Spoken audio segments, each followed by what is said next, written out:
Hi guys, I'm Mark Leon Peña, Sales Consultant from Mitsubishi FIC, Jose Abad Santos. So for today's video is walk around natin itong Mirage G4 2025 model. So samahan niyo ako. So guys, ang ating headlamp is naka-halogen type na siya. And then pagdating sa fog lamp, although ito is Mirage G4 GLX na automatic transmission. So naka-ready naman yung fog lamp natin kung sakali po.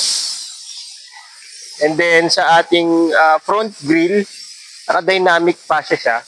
So mas maganda yung impression niya pagdating sa road po. Mas sporty look. So pagdating sa ating engine is naka 1.2 liters 3-in-line DOHC Maybach gasoline Euro 4.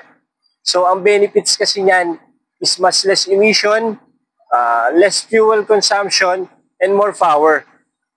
So sa ating max output is naka 78 PS siya at 6,000 RPM. And then sa max torque naman is naka 1,000 Newton meter at 4,000 RPM. By the way, ang fuel capacity ng ating Mirage G4 is nasa 42 liters. And then guys, 16 inches alloy wheel na siya. And then sa ating braking system is yung sa front niya is naka 14 inches ventilated disc, and then sa rear is naka 8 inches leading and trailing drum. So pagdating naman natin sa signal niya, signal light, so para mas visible kasi sa kalsada itong mga ganito. Side mirror naman natin siya is ito. Then pagdating sa entry natin is naka keyless entry na siya. So, kailangan pa ng susi para buksan natin siya. Pasok tayo sa loob. So, ito is powered window na. So, makakontrol mo na yung window natin sa likod or sa harapan. So, meron tayo ditong control, left and right sa window po natin. Side mirror po. Ating steering wheel is naka 3-spoke urethane na siya. Then natitilt siya. So pwede mo siyang tilt up and down. Then meron tayong voice command and hands-free switch. So ito, meron kang voice command, pwede mong drop or answer calls. So ang benefits nito, syempre habang nagda-drive ka, while driving, mas madali mong masagot yung mga tumatawag sa'yo.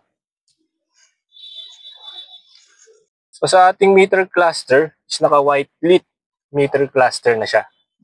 Then pagdating sa ating multimedia, naka 7 inches na siya.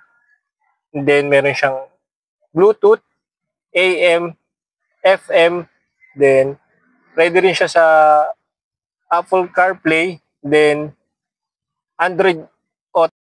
So meron din tayong SRS airbags for safety natin. Then sa aircon naman is manual siya. Yan. So yun guys, nandito tayo sa second row ng ating Mirage G4. So mapakita ko lang sa inyo kung gaano ka laki pa yung space ng pag nakaupo tayo dito sa unit natin sa likod. So ako pala is 5'11", so yung legroom ko is yan. So meron pa tayong halos kalahating dangkal. So hindi pa tayo tatama dun sa front seat po. Then sa taas naman, kung mapapansin niyo po, yan. Medyo may space pa naman siya. So ganun kaluwag ang ating Mirage G4 pagdating sa likod. Pagdating naman po sa seatbelt, so yun. Naka 3-point ELR siya. Meaning naka emergency lock retractor siya. So kung sudden brake po, hindi agad-agad tayo mahuno sa harapan. So yan, nag-lock siya. So meron din tayong armrest dito sa likod natin. So kung layo-layong biyahe, so pwede kayong makapagpahinga pa dito sa arm niya. Then meron tayong battle lagayan po. So yun, nandito pa rin tayo sa likod. So papakita ko sa inyo yung headrest dito sa gitna, meron pa rin siya. Then meron tayong ISOFIX. So sa mga bata po to na seatbelt, kung meron kayong mga batang kasama. Guys, dito naman tayo sa likod ng ating unit ng G4. So ito yung taillight natin. May reflector. And then ito yung cargo natin is nasa 45 blue. 450 liters siya. So, mas malaking spacious natin, mas madami tayong malalagay na bagahe.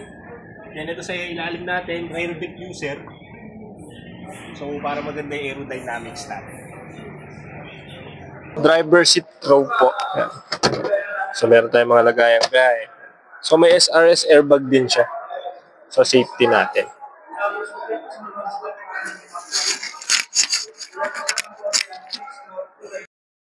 So yun guys, kung sa mga nagtatanong kung gaano katipid si Mirage G4 natin, so nanalo lang naman ng award si Mirage G4 2021 sa fuel efficiency rate po, 22.3 km per 1 liter. So ganun po siya katipid. So sa mga available colors natin sa Mirage G4 2025, meron tayong red metallic, cool silver metallic, at titanium gray metallic. So ayun guys, nakita niyo ng ating Mirage G4 2025 model. So sa mga promotion naman natin is naka 0 down payment ang ating Mirage G4 and free 2 months sa selected banks po yan. So kung gusto niyo pong mag-inquire, message niyo lang po ako dun sa number na naka-flash dun sa screen natin. So pwede rin kayo mag-visit sa amin sa Mitsubishi Peak Jose Abad Santos po.